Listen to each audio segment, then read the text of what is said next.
Madam, it's a great pleasure to participate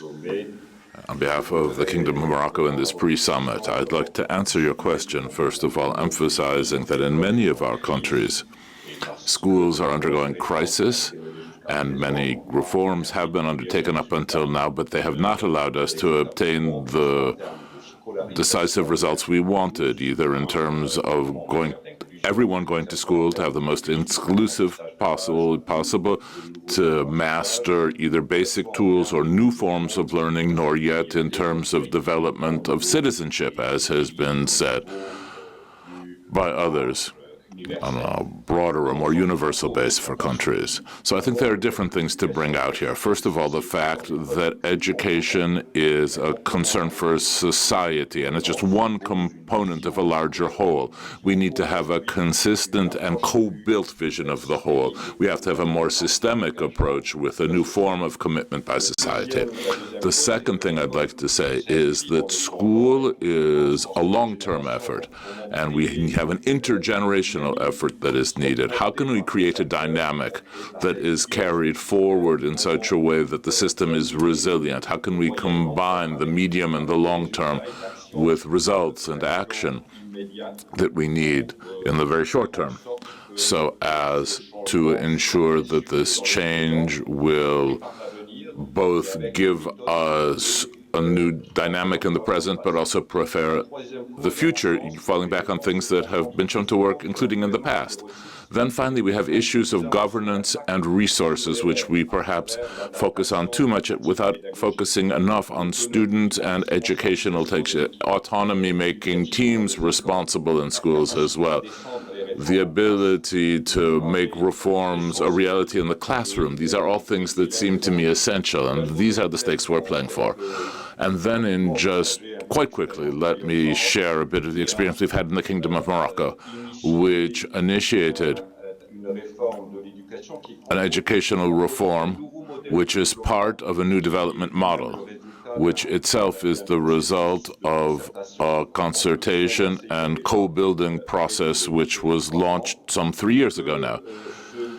And this model defines, I think, a shared ambition where we will consider school to be an essential building block, an element, a lever for the creation and the acceleration of the country's development, and which will allow us to justify that the investments made there are not simply sunk costs on functioning, but a real investment in the future. And this model calls forth a dynamic, which I think is a shared vision of the long term for the government and for everyone concerned, but also a social dynamic which will free up energy to create the ability to be agile and resilient and innovative, and this is what we need.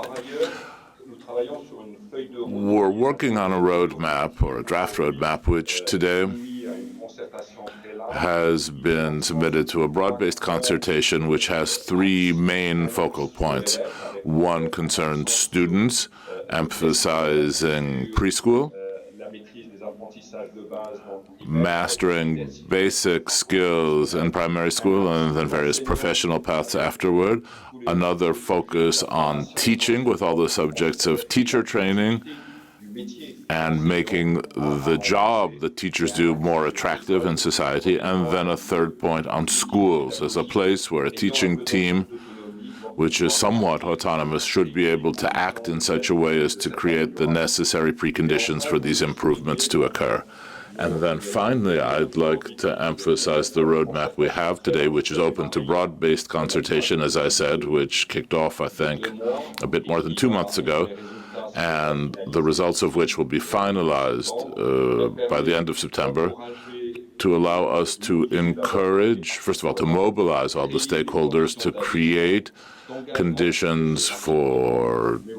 ownership of this, and also allowing us to identify all the innovative players who can be vectors for change and who can allow this transformation to take place.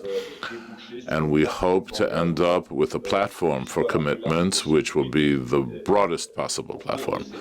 And over the course of these 2 months of consultation, tens of thousands of students and teachers and parents